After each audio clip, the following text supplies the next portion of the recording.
Everything can be taken from a man or woman, but one thing, the last of the human freedoms, to choose one's response to any set of circumstances, to choose one's own way.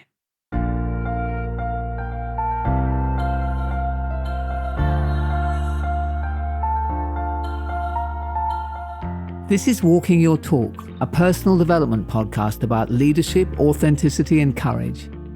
I'm Carolyn Taylor, and I've spent my life working with leaders in organizations on how to change their culture. But this is much more personal. If you want to be known as someone who walks your talk at work and beyond, then this podcast is for you.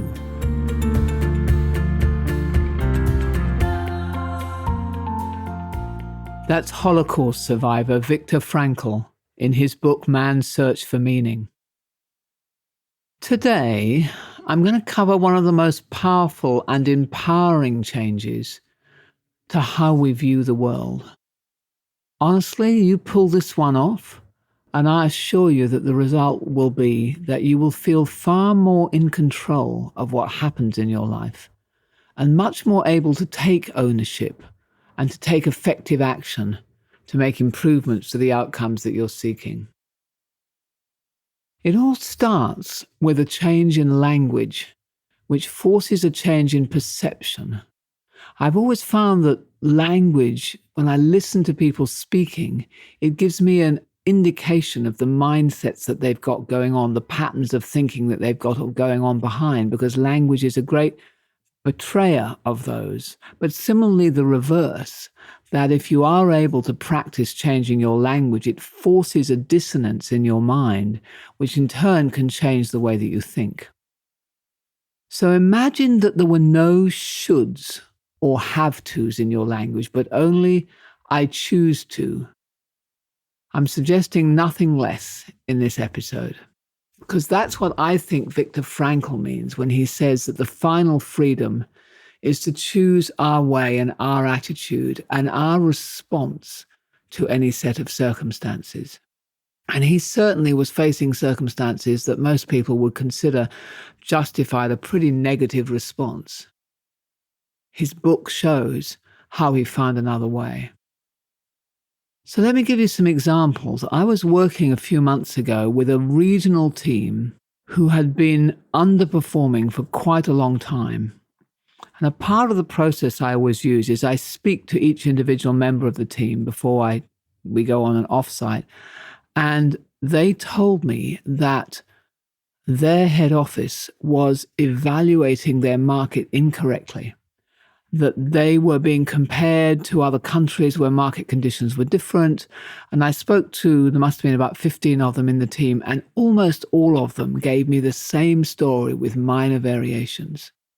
So what had happened was that they had, both individually and actually collectively, built a response to the circumstance of being set these goals that they thought were too high. Let's say they were set a goal of 200 million revenue. And their response was resentment and feeling powerless.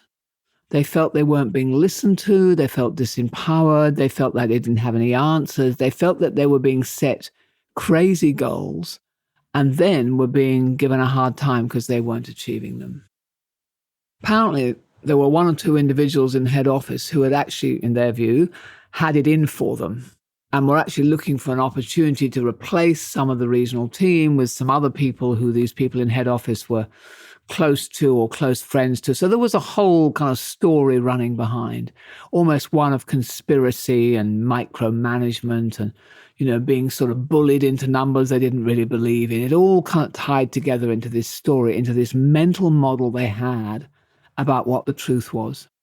So when I asked them about empowerment, which was one of their company's goals, they all basically blamed these bosses. And they said, especially the ones in head office, and they said that, they were really cynical about these aspirations for empowerment because, look how these people were behaving and they were just imposing these goals on them and, it was all ridiculous. Now, this blaming of other people, either of head office if you're in a region and you're in a big organization, or perhaps your partner if you're in a small organization, where you kind of go, we have to, we have to make these numbers. We have no choice. We must. We're being told it has to be this way, is really common. It's probably one of the most common things that I've come across in my career. But what happens is that this attitude really narrows your perspective. You feel disempowered, and you kind of start feeling like there are no possibilities.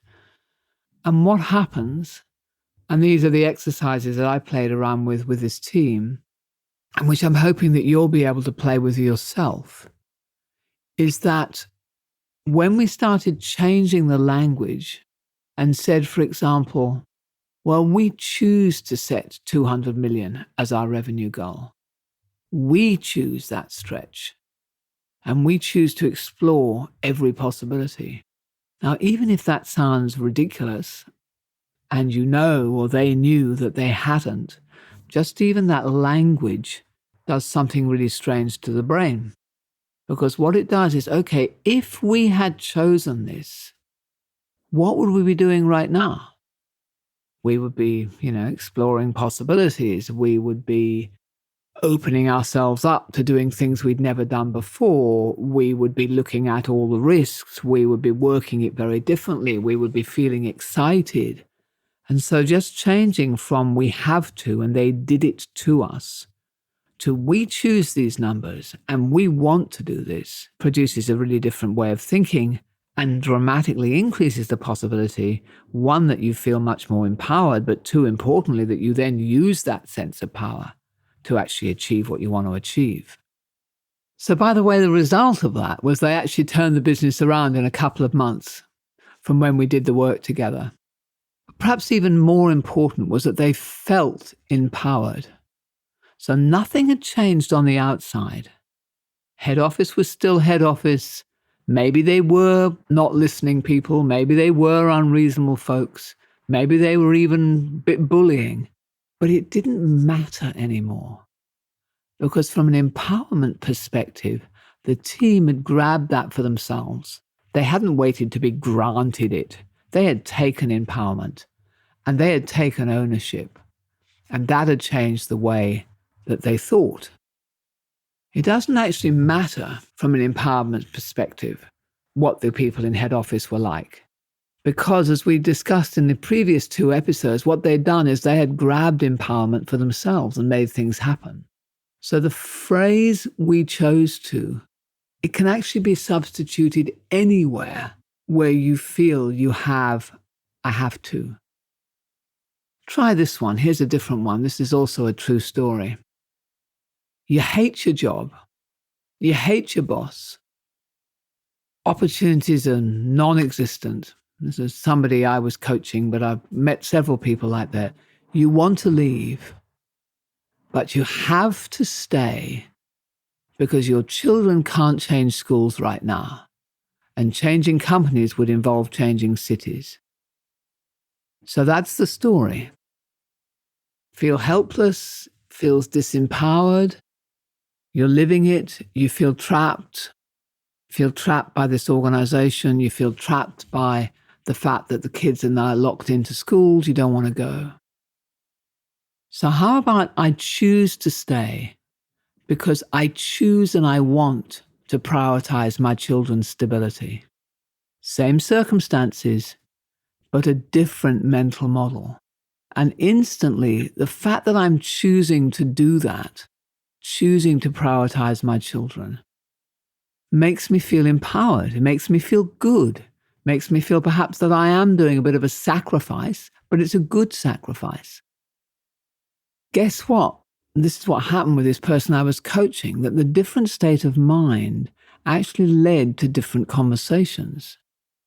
It opened up possibilities for exploration that they hadn't done before. So one of them was actually with his children. Sitting down with his children and saying, look, this is the decision we've made. We're prioritizing your stability at the moment over, my taking a look at another opportunity which would take us to another city.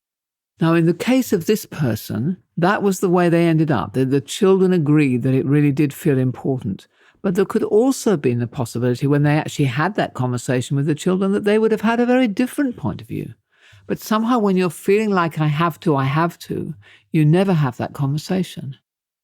But what also happened was that he started to explore other forms of employment or being self-employed, or what else could he do and still stay in that same city. But even within this employer, he actually ended up having a very different conversation because, again, without the resentment, without that feeling of disempowerment, he had this conversation with his boss that actually he was really valuable in a particular set of experience he had related to launching products. So they actually worked out a role in the company where he would be valuable over 5 years and that he would feel in control.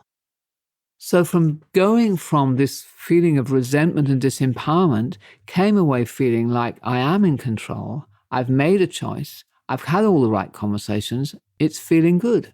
And there would have been a number of other outcomes that might have happened. So there are 2 examples, but there are many, many more you'll find. So how you choose to respond to any situation is always 100% your choice. Some of you may have heard the expression above the line, and that really just means the ability to respond, a response ability which allows me to have that ability to respond. And below the line, some people call it, is actually blaming or justifying, feeling helpless and feeling that it's all outside of myself. But it starts with the language, that language of empowerment. And so the exercise this week is all about practicing changing your language in order to start changing your mindset. So think of situations where you do feel particularly powerless, disempowered, blaming, justifying, seeing all the problems as being outside of yourself. Write some of them down, perhaps. And then practice some of these other phrases. Here are a few to try. Given XYZ. So given that head office has this point of view about what our revenue should be, given that our children are in these schools right now, then how am I going to choose to respond? So that phrase, given X, then Y, is a great way to start. What new opportunities then? What new ways to explore? How can I respond? And you might say, given X, I haven't yet found a way to respond. But that kind of leaves you open then to the possibility that you will in the future. Or given X, I'm exploring possibilities to do Y, or I'm choosing to do Z. So try that and then catch yourself with those have-tos. I have to go to work now. No, you don't have to go to work now. You choose to go to work now so that you don't get a reputation for always being late and eventually get fired because you want to keep your job. So very much fair enough. But it is your choice. I have to go to all these meetings. No, you choose to go to these meetings because you don't want people to think that you don't care. See, it's just that little shift in thinking. But wow, it does make a difference. So that's the key message for today, that we can always choose how we respond to any situation. And by making better choices and knowing that we have a choice, we end up feeling empowered. So if this podcast has been meaningful for you and you'd like to share it with others, please let other people know and put it on social media. And I'll look forward to seeing you next week when we're going to cover the leader's role in the empowerment equation. Thank you for listening, and I'll see you then.